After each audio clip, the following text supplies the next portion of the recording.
e não nos deixeis cair em tentação, mas livrai-nos do mal. O reino, o poder e a glória para sempre. Amém.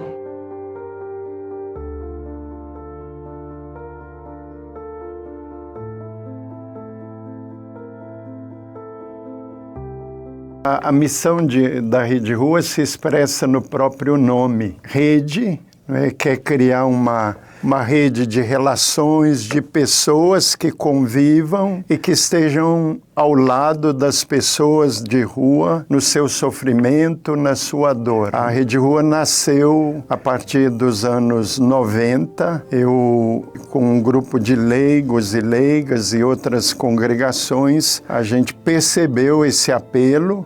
Esse apelo foi somado com o apelo do cardeal Dom Paulo Evaristo Arnes, que naquele tempo era o arcebispo de São Paulo, e quando a arquidiocese foi dividida, ele convidou os religiosos a encontrar a dor e o sofrimento das pessoas que viviam no centro, especialmente dos pobres, que eram pessoas de rua, crianças, encarcerados, mulheres marginalizadas.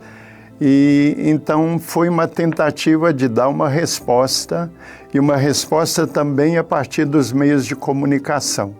Por isso que a partir da Rede Rua nasceu o jornal O Trecheiro. Fiz os votos perpétuos em 88, terminando os estudos no ITESP, e a nossa congregação, ouvindo esse apelo do cardeal, também decidiu responder e começou uma comunidade no centro de São Paulo a serviço das pessoas em situação de rua.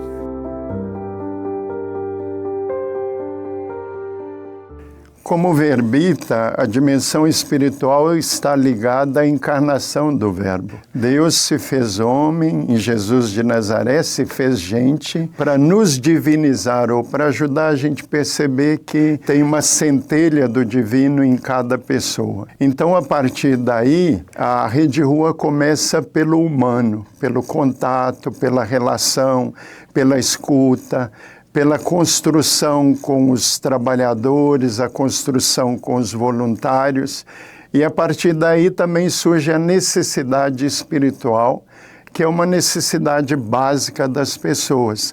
As pessoas buscam sentido da vida, e ao buscar esse sentido, a gente também tem momentos de mística, momentos de escuta, momentos de lidar com a dor e o sofrimento de quem está na rua, que é muito grande, não só individual, mas coletivo, e que também se agrava pela força com que o poder público se impõe a essas pessoas, muitas vezes sem considerá-las e muitas vezes de uma maneira truculenta, ao invés de buscar encontrar soluções e caminhos para essa população. E nisso o espiritual é muito importante.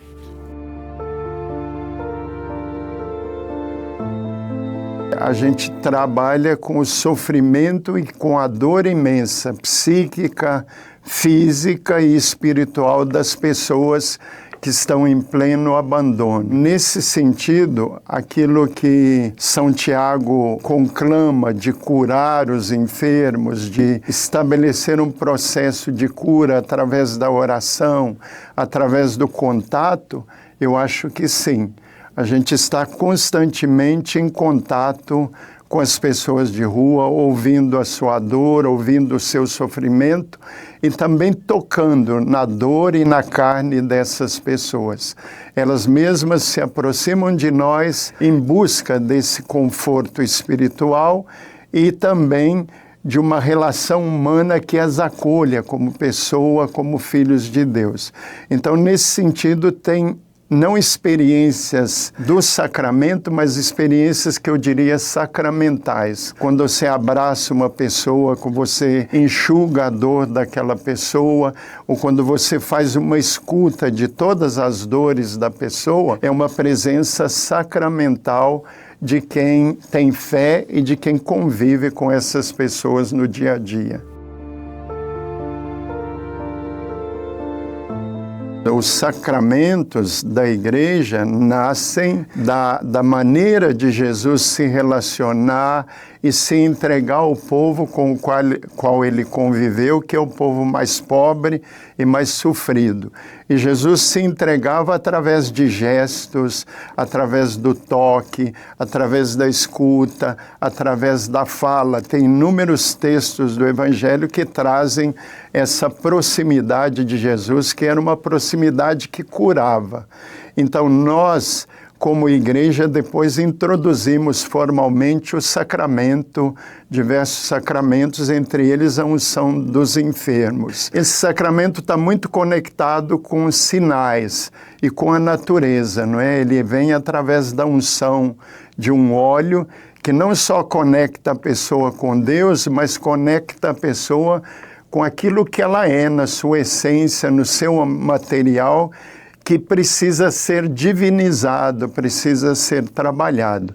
Então a gente vive muitas experiências de às vezes estar na rua e a pessoa pedir, me dá um abraço.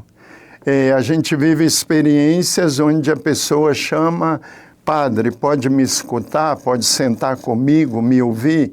E nesse sentar aparece a ferida, a dor. Então a dor está pedindo uma cura. E às vezes a escuta é uma cura. Eu acho que essa proximidade da dor que o sacramento leva, ela nos leva a fazer perguntas. Tem dores que a gente pode evitar, tem dores que não.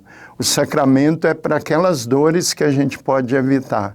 Mas como também trabalhar para que as dores que são evitáveis, a fome, o abandono, o desemprego, a falta de moradia, a injustiça, sejam eliminadas do nosso meio. O sacramento também deve trazer uma cura dessas dores que Deus não quer na sociedade e no meio de nós. Eu acho que a grande mudança é eliminar a desigualdade social. Essa grande concentração de renda que provoca muita enfermidade. Nós falamos de 90 mil pessoas em situação de rua.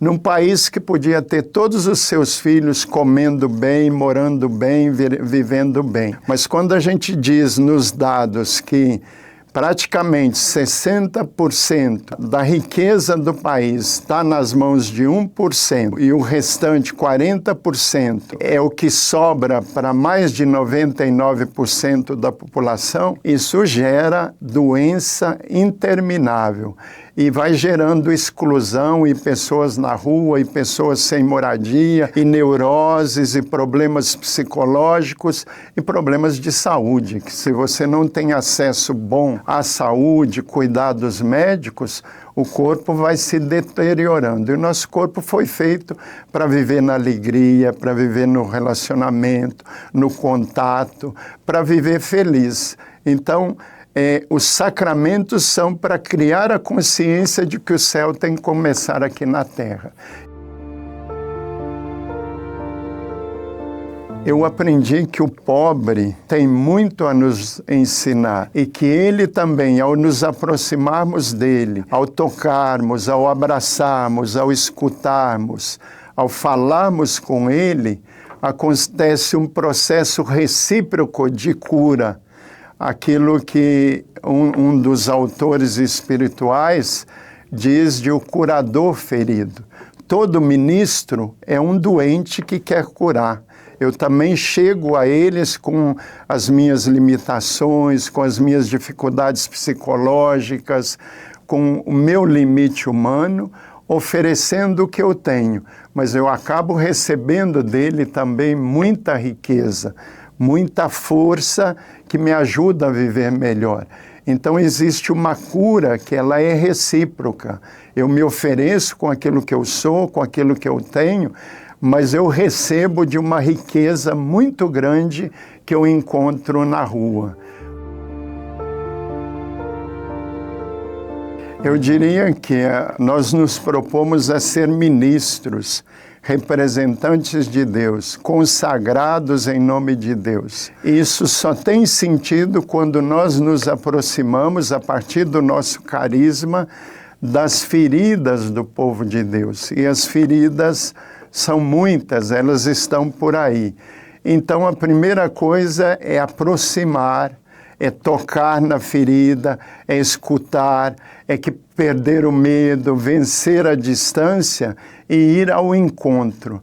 Eu acho que nós temos que sair dos templos, das barreiras que às vezes o templo nos impõe, ou das buscas de aparências, de coisas que não são do Evangelho. O Evangelho parte da simplicidade e do ir ao encontro. E ao ir ao encontro nós vamos descobrir Deus que está lá. Nós não levamos Deus. Antes de nós Ele já estava, depois de nós Ele vai continuar, mas ir ao encontro das feridas do povo é ir ao encontro também dos crucificados. Então vocês jovens têm força, têm energia, tentem detectar a partir do seu carisma quais as feridas da sociedade estão te interpelando e vá ao encontro dessas feridas. Eu acho que nesse mundo digital, a tentação é a gente encontrar o outro a partir do digital. E aí a gente não encontra Deus. O digital vai ser um instrumento para a gente falar de Deus, para a gente chamar outros para o encontro com Deus, mas o verdadeiro encontro com Deus só acontece abraçando as feridas do povo. E aí o povo vai te procurar. E aí você abre caminhos para as pessoas irem ao encontro de Deus. Então, cada carisma é um presente de Deus, mas cada carisma também tem que ir ao encontro dos feridos e feridas que o fundador chamou para estarem a serviço, para lavarem os pés e para curarem as feridas daquele grupo que pertence ao carisma, que é uma riqueza da igreja.